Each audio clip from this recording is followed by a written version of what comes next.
কোটা সংস্কার আন্দোলন ইস্যুতে মন গড়া বিবৃতি দিয়েছেন অভিনেত্রী নিপুণ। সেই অপরাধে তার বিরুদ্ধে জালিয়াতির অভিযোগ এনেছেন শিল্পী সমিতি। কি বিবৃতি ছিল নিপুণের, বিস্তারিত থাকছে ডেস্ক রিপোর্টে। চিত্রনায়িকা নিপুণ আক্তারের বিরুদ্ধে জালিয়াতির অভিযোগ তুলেছে বাংলাদেশ চলচ্চিত্র শিল্পী সমিতি।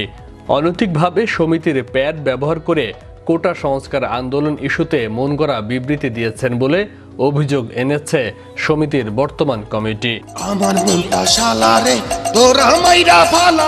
মঙ্গলবার সমিতির ষষ্ঠ সভায় বিষয় উত্থাপিত হলে নিপুণকে কারণ দর্শানোর নোটিশ দেওয়ার সিদ্ধান্ত নেওয়া হয়।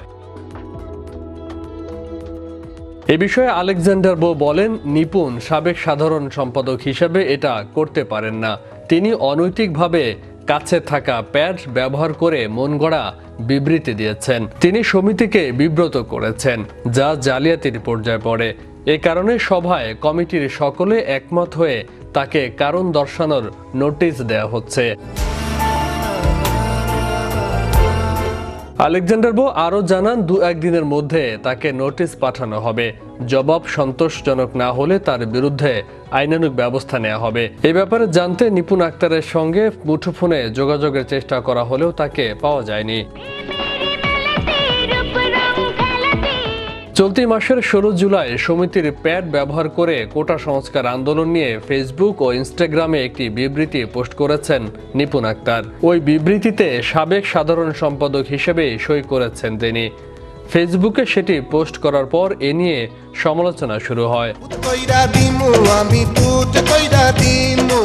এর আগেও সমিতির বর্তমান কমিটি নিপুণকে কারণ দর্শানোর নোটিশ দেয়।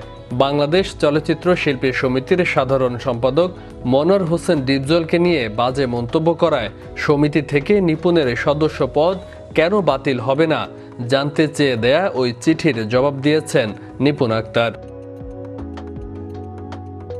চিঠির জবাবের প্রেক্ষিতে নতুন সিদ্ধান্ত নিতে যাচ্ছে শিল্পী সমিতি। সমিতির সভাপতি মিশা সওদাগর যুক্তরাষ্ট্র থেকে দেশে ফিরলেই নিপুণের বিরুদ্ধে কঠোর ব্যবস্থা নেওয়া হবে বলে জানিয়েছেন তিনি। সমিতির সভাপতি মিশা সওদাগর যুক্তরাষ্ট্র থেকে দেশে ফিরলেই নিপুণের বিরুদ্ধে কঠোর ব্যবস্থা নেওয়া হবে বলে জানিয়েছে শিল্পী সমিতি।